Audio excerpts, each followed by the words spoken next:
എന്തൊക്കെയാ എല്ലാവർക്കും സുഖമല്ലേ? നമ്മളെല്ലാവരും വാട്സപ്പ് ഉപയോഗിക്കുന്നില്ലേ? വാട്സപ്പ് ഉപയോഗിക്കാത്ത ആൾക്കാർ വളരെ കുറവാണ്. ഈ വാട്സപ്പിൽ ഒരുപാട് പുതിയ ഫീച്ചറുകൾ വന്നു കേട്ടോ, അടിപൊളി ഫീച്ചറുകൾ. ഈ സുക്കർക്കാകാനെ സമ്മതിക്കണം. നമ്മൾ എന്തെല്ലാം സംഗതികളാ കൊണ്ടുതരുന്നത്. പക്ഷെ വേറൊരു കാര്യമുണ്ട്, ഇതിൽ വരുന്ന അധിക ഫീച്ചറുകളും ഇൻസ്റ്റാഗ്രാമിലൊക്കെ മുമ്പേ ഉള്ള സംഗതികളാണ്. അത് നോക്കി ഇങ്ങോട്ട് ഇടുന്നതാ. പലതും ടെലഗ്രാമിലൊക്കെ മുമ്പുണ്ട്, ആടുന്ന് കോപ്പി അടിക്കുന്ന. എന്തൊക്കെയായാലും അധികം ആൾക്കാർ ഉപയോഗിക്കുന്ന സംഗതി വാട്സപ്പ് ആയതുകൊണ്ട് വാട്സപ്പിൽ ഇതൊക്കെ വരുന്നേരം നമ്മൾ അറിയണമല്ലോ. അപ്പൊ എന്തൊക്കെയാണ് ഇന്നത്തെ വീഡിയോയിലുള്ളത്? ഒന്നാമത്തെ, വാട്സപ്പിൽ നമ്മൾ സ്റ്റാറ്റസ് ഇട്ടില്ല. ഈ സ്റ്റാറ്റസ് സ്റ്റാറ്റസ് വെക്കുന്ന നേരം ആ ഫോട്ടോക്ക് നല്ലൊരു പാട്ട്, ഒരു ബാക്ക്ഗ്രൗണ്ട് മ്യൂസിക് അല്ലെങ്കിൽ നല്ലൊരു പാട്ട് കൊടുത്തിട്ട് വാട്സപ്പിൽ നിന്ന് തന്നെ നമുക്ക് സെൻഡ് ചെയ്യാം. അതിന് പ്രത്യേകിച്ച് ആപ്പൊന്നും വേണ്ട. പുതിയ അപ്ഡേറ്റിൽ വാട്സപ്പ് അങ്ങനെ ഒരു സംഭവം ഉണ്ട് എനിക്ക്. അതുപോലെ ഒന്ന് രണ്ട് വേറെ കാര്യങ്ങളും എല്ലാം ഒരുപാടെണ്ണുണ്ട്. എല്ലാം കൂടി ഒരു വീഡിയോ പറഞ്ഞാൽ ഒരുപാട് വലിച്ച് നീട്ടലാവും. അത് ബോറടിപ്പിക്കലല്ലേ, നമുക്ക് വേറെ വീഡിയോ ചെയ്യാലോ. അപ്പൊ നമ്മൾ വാട്സപ്പ് തുറക്കുക. വാട്സപ്പ് തുറന്ന് ആദ്യം നമുക്ക് സ്റ്റാറ്റസിലേക്ക് പോവാം.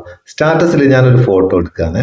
ഒരു ഫോട്ടോ ഞാൻ എടുത്ത് ഈ ഫോട്ടോ ഇതിനൊരു ബാക്ക്ഗ്രൗണ്ട് മ്യൂസിക് കൊടുക്കണം. അതിന് ഇവിടെ കണ്ടാവും മേലൊരു ഐക്കൺ വന്ന് കണ്ടോ, ഒരു മ്യൂസിക്കിന്റെ. അതിൽ ക്ലിക്ക് ചെയ്താൽ ഇഷ്ടംപോലെ പാട്ടുകളുണ്ട്, ഇഷ്ടം പോലെ ഉണ്ട്. അത് പോരാത്തത് നമുക്ക് ഇഷ്ടമുള്ള ഏതാണോ ഇവിടെ സെർച്ച് ചെയ്യാം. ഇപ്പൊ ഷാഫി കൊല്ലത്തിന്റെ ഒരു പാട്ട് സെർച്ച് ചെയ്താൽ ഇഷ്ടംപോലെ പാട്ടുകൾ വരും. ഷാഫി കൊല്ലത്തിന്റെ എല്ലാ പാട്ടുകളും വരും. അത് ഇഷ്ടമുള്ളത് നമുക്ക് ഇവിടുന്ന് കേട്ട് നോക്കാം. അതിനുശേഷം ഈ ഏരോ മാർക്ക് ക്ലിക്ക് ചെയ്ത് കൊടുത്താൽ ആ ഫോട്ടോത്തിൽ ആ പാട്ട് ഏഡായി. എന്നിട്ട് നമുക്ക് ഡണ്ണ് കൊടുത്തിട്ട് സെൻഡ് ചെയ്യാം. സെൻഡ് ചെയ്ത് കഴിഞ്ഞാൽ ഇനി സെൻഡായി. ഇനി നമ്മളൊന്ന് കേട്ട് വെക്കുക. അപ്പം നമുക്ക് ഇതുപോലെ ഇഷ്ടമുള്ള പാട്ട് കൊടുത്തിട്ട് ഫോട്ടോ അടിപൊളിയായിട്ട് സ്റ്റാറ്റസ് വെക്കാം.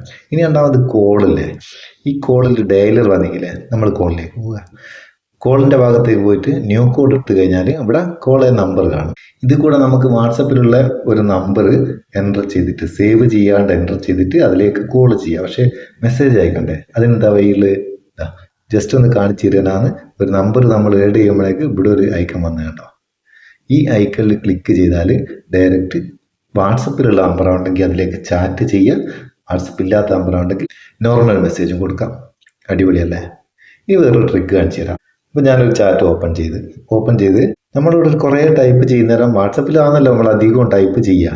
അങ്ങനെ കുറേ ടൈപ്പ് ചെയ്യുന്നേരം എന്തെങ്കിലും തെറ്റുണ്ടെങ്കിൽ ഡിലേറ്റ് ആക്കും. ഇങ്ങനെ അറിയാണ്ട് നമ്മളോട് വേണ്ട കാര്യങ്ങളും ഡിലേറ്റ് ആക്കി പോയാൽ അത് നമുക്ക് തിരിച്ച് കൊണ്ടുവരാം. അതിനുള്ളൊരു ഓപ്ഷൻ. ഇതിന് നിങ്ങൾ ഉപയോഗിക്കുന്ന ഗൂഗിൾ കീബോർഡ് അയക്കണം. ഗൂഗിൾ കീബോർഡിൻ്റെ പുതിയ വെർഷൻ അയക്കണം, അപ്ഡേറ്റ് ചെയ്താൽ മതി. ഇവിടെ കീബോർഡിൻ്റെ ഇവിടെ ഒരു ഐക്കൺ കാണുന്നുണ്ടോ? ഇതിൽ ക്ലിക്ക് ചെയ്താൽ താഴെ ഭാഗത്ത് ഒരു ഏരോ മാർക്ക്, വളഞ്ഞ കുക്ക പോലത്തെ ഒരു ഏരോ മാർക്ക് കാണാം. അത് മെല്ലെ തൂക്കി മേലാണ് കൊണ്ടാക്കുക. എന്നിട്ട് നമ്മൾ ടൈപ്പ് ചെയ്താൽ അറിയാണ്ട് ഡിലേറ്റ് ആക്കിപ്പോയാൽ അതിലൊന്ന് ക്ലിക്ക് ചെയ്ത് കൊടുത്താൽ വീണ്ടും അതിങ്ങനെ വരും. സംഭവം അങ്ങനെ അടിപൊളിയല്ലേ? ഇത്രയൊക്കെ മതി. ബാക്കി നമുക്ക് അടുത്ത വീഡിയോയിലും പറയാമല്ലോ. ഇതൊക്കെ നിങ്ങൾക്ക് വന്നിക്കോ നോക്കുക കേട്ടോ. വന്നിക്കില്ലെങ്കിൽ ഒന്ന് അപ്ഡേറ്റ് ചെയ്താൽ വന്നോളൂ. ഉപകാരമാണ് തോന്നിക്കിൻ്റെ ചങ്ങായിമാർക്കൊന്ന് ഷെയർ ചെയ്ത് കൊടുക്ക്. ഇഷ്ടപ്പെട്ടിക്കിൻ്റെ ലൈക്കും കൊടുത്തേക്ക്. അതും നമുക്ക് ബൂസ്റ്റ് അല്ലേ. നമുക്ക് അടുത്ത വീഡിയോയിൽ നല്ല സെഗ്മെൻറ്റ് കാണാം. നിങ്ങളെ സ്വന്തം മുത്തൂസ് മാപ്പിയൂർ. Thank you so much.